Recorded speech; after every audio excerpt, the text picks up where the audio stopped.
University में, तो मेरे पैर कांपते, सोच के कुछ और आया था, पढ़ने बोल कुछ और रहा। मैं जो मेरे दिमाग में था कि मैं बहुत अच्छा बोल रहा हूँ, सामने वाला क्या यार तुमने ये बोला, हमने कहा मैंने तो ये बोला नहीं, फिर वो कहा नहीं तुमने ये बोला नहीं। तो ये जो स्पीकिंग है, पब्लिक स्पीकिंग है, जब आप खड़े होते हो और कम्युनिकेशन करते हो, और देश और दुनिया को बदलने का एक ही जरिया है बेस्ट कम्युनिकेशन स्किल। जिसके पास सबसे बेहतर कम्युनिकेशन स्किल है वो सबसे बेहतर ऊंचाइयों की तरफ जाता है। तो ऊंचाइयों की तरफ बढ़ने का राज आपका कम्युनिकेशन स्किल है। कम्युनिकेशन स्पीकिंग तो है, राइटिंग है, साथ में स्पीकिंग और भी होगा। तो आप सामने खड़े होकर पब्लिक के साथ तो क्या बोलना है, कैसे बोलना है, कितना बोलना है, क्या नहीं बोलना है, ये महत्वपूर्ण है। देश में 1 लाख से ज्यादा लोगों को ये राज, पब्लिक स्पीकिंग का राज पूर्ण बदला है। तो पब्लिक स्पीकिंग का राज, तौर तरीके और उस स्किल के लिए लोगों को तैयार करने का काम कर रहे हैं हमारे साथी, आने वाले जो नए स्पीकर हैं, ऑथर सेरी। जोरदार अभिनंदन उनका। मुझे उम्मीद है कि ज्यादा सवाल उनके पास आएंगे जब क्वेश्चन आंसर आवर होगा। तो मैं विनम्रता के साथ उनको निवेदन करता हूँ कि वो समय का ध्यान न रखें, जितना अच्छा बोल सकते हैं बोलो, क्योंकि वो इम्पोर्टेंट विषय है। तो उनका स्वागत और अभिनंदन। Honorable Chief Guest, respected delegates, guest of honors, and my dear friends, it's a pleasure to be here with all of you. And as our monitor Sanjay ji has given the introduction about my profile, तो दोस्तों इस बात के साथ अपनी इस वार्तालाप को शुरू करता हूँ। ख्वाहिशों से नए फूल गिरते झोली में, कर्म के साग को हिलाना होगा, कुछ नहीं होगा कोसने से किस्मत को, अपने हिस्से का दिया खुद ही जलाना होगा।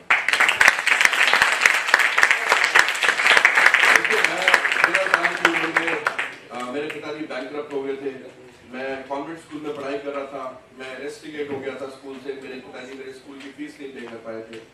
मैंने उसके बाद टैक्सी ड्राइविंग करी, ट्रक ड्राइविंग करी, नालियाँ साफ करी, लोगों के जूठे बर्तन मांजे, घरों में नौकरियाँ करी, लेकिन मैंने गिव अप नहीं करा।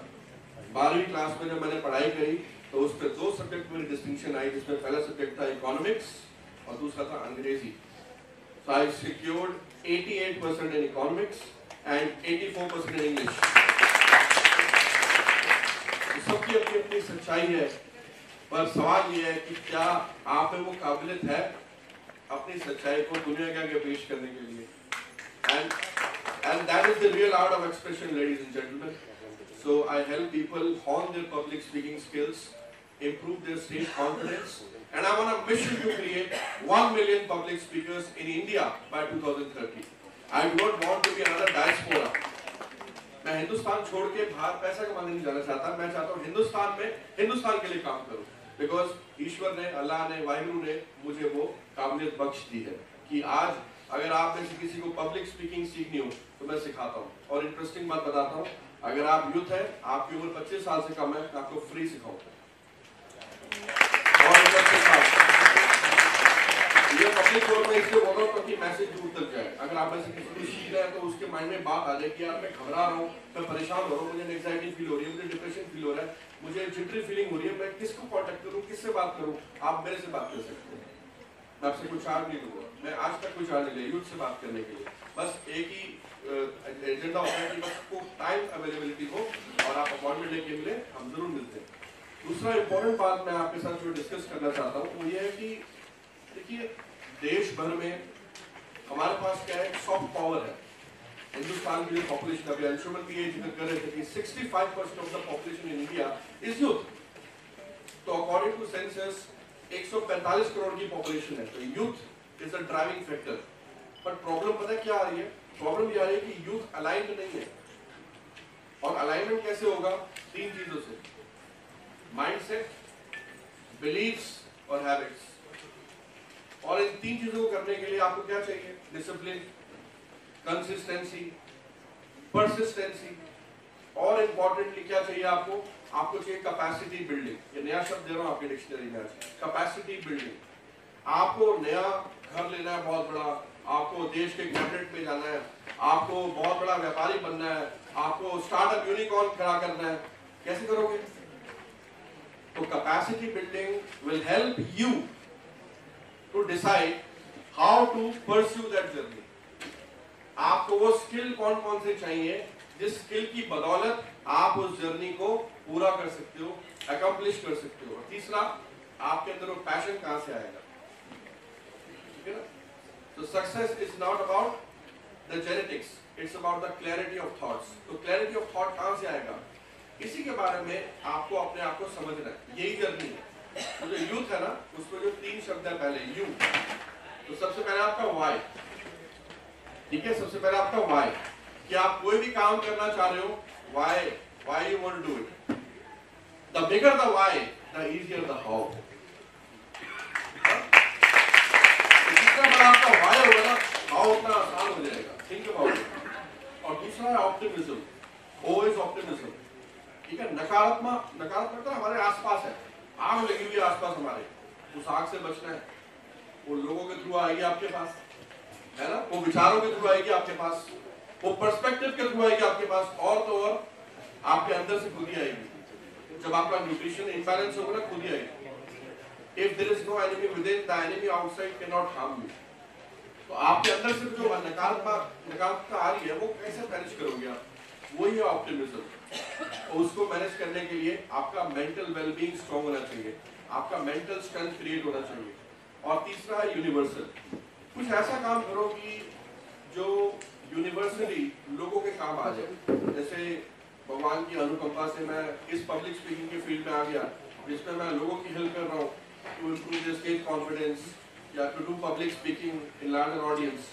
तो यूनिवर्सली कोई ऐसा काम करो जिसमें आपको कनेक्ट हो जाए। उससे फायदा ये होगा कि एक तो मासेस का भला होगा, सिर्फ क्लासेस का नहीं, मासेस का भला होगा। और दूसरा फायदा क्या होगा? आपको अपना पैशन जीने में मजा आएगा, आपको जिंदगी भार नहीं लगेगी, जिंदगी आसान लगेगी, ठीक है ना? तो आप जिंदगी ऐसे जियो कि भगवान भी आपको देख के गए, वाह किसे कहते हैं जिंदगी। तो जिंदगी ऐसी होनी चाहिए, लाइफ ऐसी होनी चाहिए, हैप्पीनेस होनी चाहिए लाइफ में। फ्रेंड्स, अभी रिसेंटली कुछ ऐसे इनिशिएटिव हमारे देश में हो रहे हैं जिसके बारे में बात करना इस मंच में बहुत जरूरी है। आप ऐसे कितने लोगों ने नेशनल क्रिएटर अवार्ड के बारे में सुना? अभी जो भारत मंडपम में हुआ, तो सबने सुना है। आप मुझे किसी एक देश का प्रधानमंत्री बता दो जिसने इस तरह का इनिशिएटिव लिया। कोई एक देश का नहीं है, कोई भी नहीं है sir. This is the humility of our Indian prime minister and this is the humility of the people of this country कि इतना काम कर रहे हैं और उनको रिवॉर्ड भी पे हो रहा है।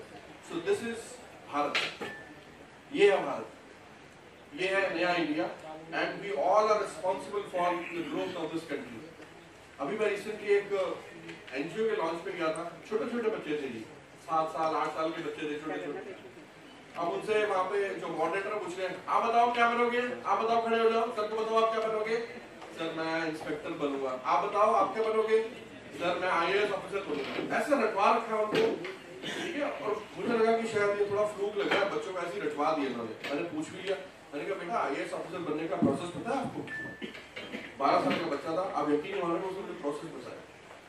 मैं हैरान हो गया, इस बच्चे को प्रोसेस भी पता है। यही है कैपेसिटी बिल्डिंग। आप जो चीज करना चाह रहे हैं और जो चीज पाना चाह रहे हैं, उसमें जो बीच का गैप है, वो कैपेसिटी बिल्डअप आपने कर दी। अगर वो कैपेसिटी आपने बिल्डअप कर ली अपने पैशन से, अपने स्किल से, अपनी नॉलेज से, तो आप कोई भी चीज इस दुनिया में बहुत आसानी से कम समय में पा सकते हैं। तो इसी के साथ मैं अपनी बात को विराम देता हूँ और आशा करता हूँ कि आप सभी लोग जो यूथ है वो ऐसे ही देश के कंट्रीब्यूशन में अपना भाग लेते रहेंगे। और आप में से किसी को भी कोई भी जरूरत हो तो आपका जो एक्सपर्ट पैनल है, तो हम सबके साथ भी आप कोलैबोरेट कर सकते हैं, मदद दे सकते हैं और किसी भी तरह की क्वेरी कर सकते हैं। On this note, thank you very much everybody. It was pleasure talking to all.